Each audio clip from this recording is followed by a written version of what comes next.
Here's another awesome Bible treasure hidden in the Jordan River crossing.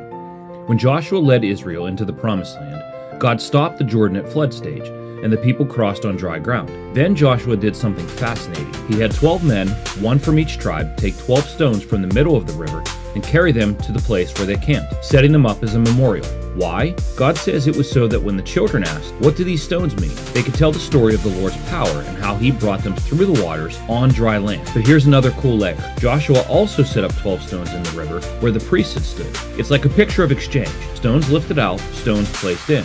The old place of bondage and wilderness gets marked, and the new life in the land gets remembered. Spiritually, it hints at what God does in us. He calls us to leave the old behind, our old identity, old fears, and step into a new beginning. And if stone can symbolize a hardened heart, this moment offers real hope. God can take what's buried and dead and turn it into a testimony, because he's the one who makes a way through impossible waters.